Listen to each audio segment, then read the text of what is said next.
2024 metai sausio 26 diena. Coon Rapidsas, Minnesota. Ramus 5 asmenų šeimos rytas. Durų skambutis. Prie namo stovi vyras su UPS kurjerio uniforma ir kartoninė dėžė rankose. Tačiau tai ne kurjeris. Vos tik atsiveria duris, prasideda košmaras. Ginklai, grasinimai, šauksmai. Per kelias minutės namai, kuriuose gyveno šeima, tampa nusikaltimo vieta. Tėvas, motina, sūnus. Visi trys nužudomi savo pačių namuose. Du maži vaikai lieka vieni tarp tylos ir siaubo.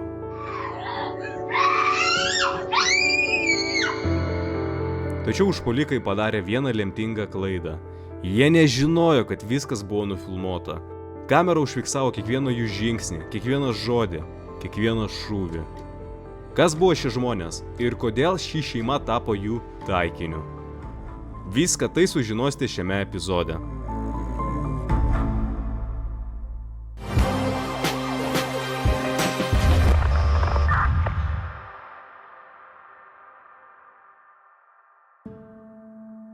Penkių asmenų šeima gyveno name 24 Šiaurės vakarų Avenue. Šeimos galva – 39 metų Mario Alberto Trejo, jo žmona – 42 metų Shannon Youngwirth, 20 metų sūnus Jorge Reis Youngwirth ir du maži vaikai. Ta penktadienio rytą prie jų namų priartėjo Nissan Altima automobilis, iš kurio išlipo 3 asmenys. Vienas iš jų apsirengęs UPS pašto tarnybos kurjerio uniformą, laikydamas rankose kartoninę dėžę. Tiesiai nuėjo prie Trejo šeimos namo ir kelis kartus pastukseno į duris.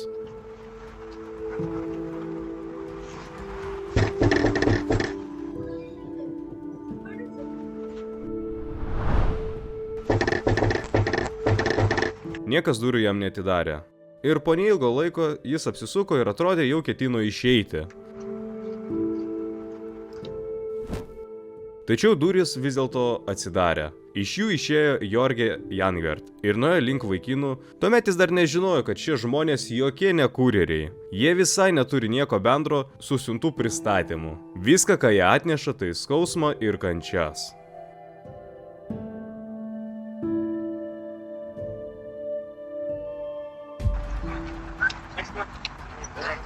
Jūs čia neturite jokių didelių šunų. Koks mažas šuniukas. Nesisuk, parodyk rankas. Dar kartą sakau, parodyk rankas. Atidaryk duris. Ten kas nors yra namuose? Taip, mano tėvas. Kur jis? Atidaryk. Įraše matyt, kaip vienas vyrų kurjerio uniforma prieš eidama į namus pamojavo trečiam bendrininkui, apsirengusiam darbuotojo uniformą. Akivaizdu, kad jis turėjo likti lauke ir stebėti vykstantį įvykį. Tačiau paskubomis užsukęs už namo kampo, jis taip pat nuėjo į vidų.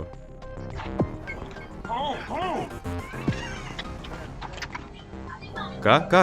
Pasisuk!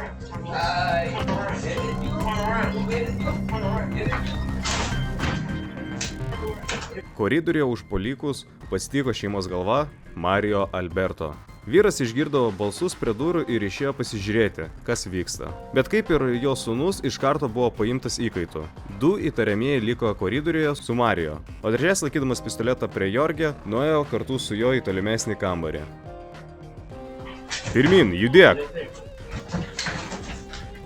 Tolimesnėme kambaryje buvo Jorge motina, Shannon Youngwirth, su 2 mažais vaikais. Ta rytą moteris norėjo ilgiau pagulėti lovoje. Išgirdusi beldimą į duris, nusprendė neatidaryti jų, o pasižiūrėti per telefoną stebėjimo kameras, kurias jie išdėliojo po visą namą, kad visada būtų galima matyti, ką veikia vaikai, kai tėvų šalia nėra. Vienoje kamerų moteris pamatė, kaip 2 nežinomi vyrai grasino jos sūnui ginklu ir iš karto paskambino į policiją.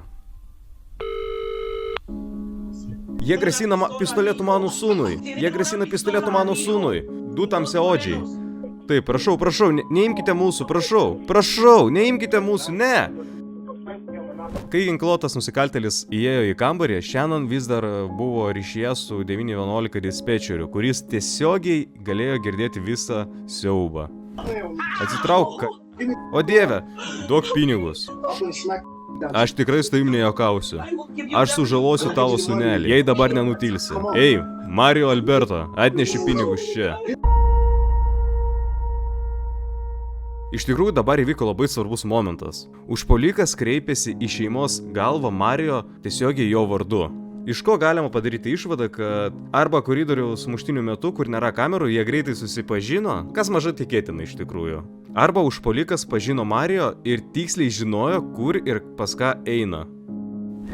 Aš dar kartą sakau, sužalosiu tavo sūnelis, supratai? Taip, einu. Uždenk savo užpakalį, nenoriu jo matyti.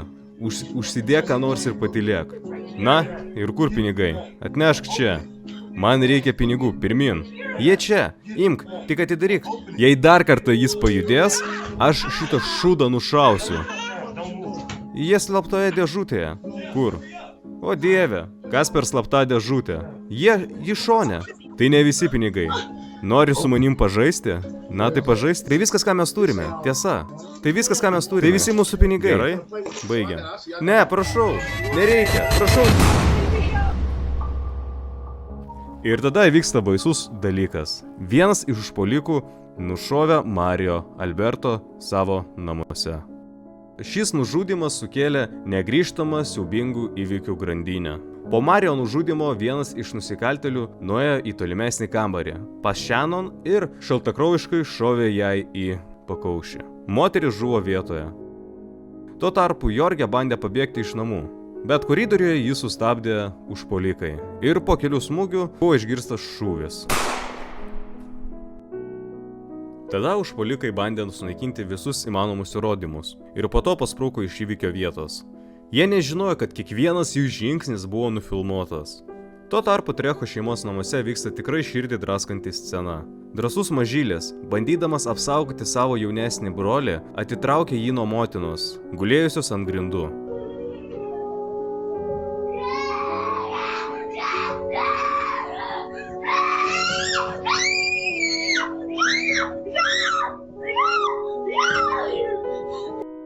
Praėjus vos keliom minutėm prie namų atvyksta policija, net nenutokdama, ką pamatys. Policija! Girdžiu, kaip rėkia vaikai. Policija! Radau vyrą ant grindų. Jis kraujyje. Kūnreipicas, policija! Ei, mažylė, eik čia, eik pas mane. Eik pas mane, eik pas man, eik pas mane, eik pas mane. Dar vienas vaikas, pas mane, bičiulė. Jis už virtuvės, ei bičiulė, mačiau jo sauskelnes, pas mane bičiulė, eik pas mane, eik čia.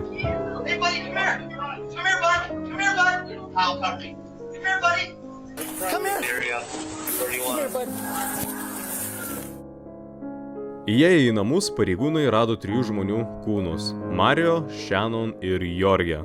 Mirties priežastis visiems viena – kulka į galvą.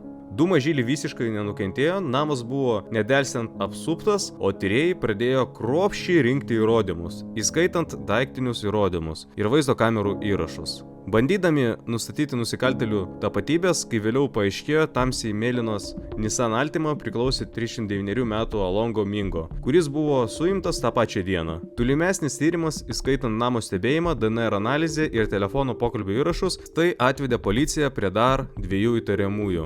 Jais buvo 2 broliai – 20 metų Amari Šampert ir 33 metų Demetrius Šampert. Netrukus jie taip pat buvo suimti. Suderinus įtariamųjų veidus ir balsus su vaizdo kamerų įrašais, pareigūnai nustatė, kad vyras su dėže UPS uniforma buvo pats Alonso Mingo. Žmogus su balaklava – Demetrius Šampert, o darbuotojų uniformą tą dieną dėvėjo Amari Šampert. Ar supranti, apie kokį incidentą kalbu? Ne. Reiškia, neturiu supratimo. Žinau, kad kažkas buvo įkalintas. Kas buvo įkalintas? Ne, jūs kažką paminėjote. Kas buvo įkalintas? Jūs minėjote tą vardą. Kažkoks Alonso ar kažkas panašaus? Gerai. Ar pažįstate Alonso? Taip, mes pažįstame. Aha. Tu gerai pažįsti, tiesa? Jūs seni draugai? Ne. Iš Čikagos. Iš Čikagos, manau. Nenoriu tavęs vagodinėti, supranti? tu parodyk man tokį patį pagarbos lygį. Taip, jūs man sakote, kad mes seni draugai. Kokie mes draugai? Kada paskutinį kartą bendravai su Alonzo?